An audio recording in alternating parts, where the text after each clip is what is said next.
Oi pessoal, vamos começar aí uma aulinha para vocês, dar uns últimos toques aí para vocês irem bem nessa avaliação específica. Primeiro tópico, Declaração Universal dos Direitos do Homem.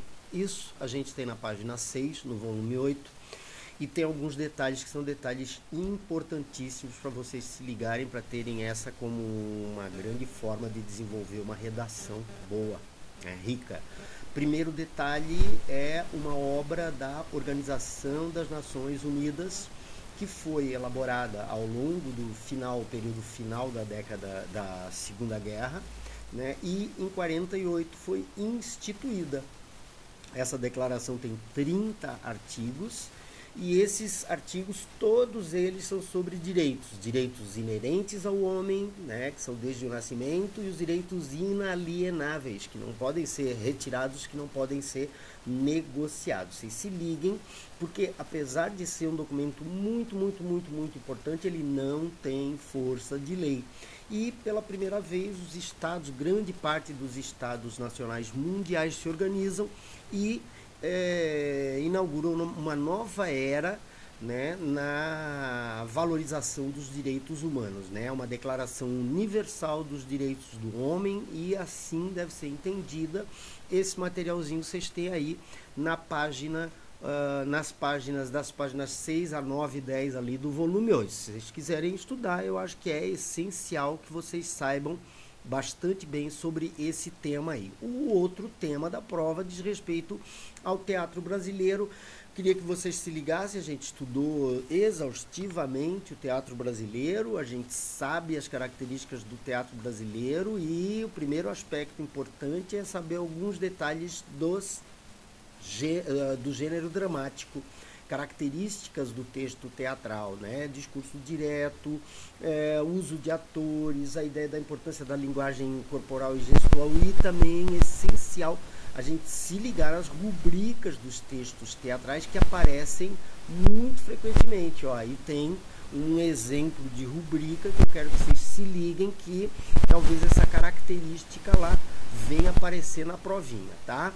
Por outro lado, depois a gente fez um recorte, que é um recorte cronológico do teatro brasileiro. Vocês viram, o teatro brasileiro começa com os jesuítas. O teatro brasileiro é essencial para a conversão do Brasil, do povo brasileiro, aquele povo autóctone brasileiro, né, do silvícola brasileiro, indígena brasileiro, vai ter a sua cultura, de certa forma, afetada, principalmente pela ação do teatro jesuíta no princípio do século XVI ali. E o José de Anchieta é um dos responsáveis por fazer esse tipo de obra. Lembra? A gente chegou a estudar questões sobre José de Anchieta. Daí a gente evolui para o teatro, que é o teatro romântico, tá? Que é totalmente diferente, porque é um teatro cômico, porque usa muito frequentemente a ideia de criticar um pouquinho a sociedade brasileira, né? Ironizar, satirizar a sociedade brasileira, mas que apresenta diversos tipos, que são tipos característicos. Então é um traço muito marcante que a gente tenha pela primeira vez personagens que são personagens brasileiros, personagens típicos do Brasil. Não é de se surpreender que muitas dessas peças são ambientadas onde? No interior rural, na roça, né?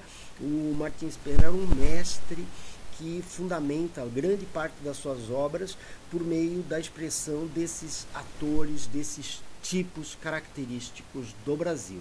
Daí a gente salta para o teatro modernista do Nelson Rodrigues, um teatro marcado pela violência, o teatro caracterizado como o teatro das tragédias cariocas, né? E é importante a gente perceber que o marco dessa modernidade do teatro brasileiro ocorre em 1940, né, na década de 40, com a encenação dessa peça, Vestido de Noiva, do Nelson Rodrigues, que é um clássico do teatro brasileiro e é um marco inicial do teatro modernista. Nota a elaboração, ao longe daquelas comédias simples do Martins Pena, a peça é dividida no plano da realidade, no plano da memória e no plano do delírio. Então, por meio dessa peça, começam a aparecer as características da psicanálise freudiana pela primeira vez em uma peça elaborada no Brasil. É importante a gente perceber também que nem por isso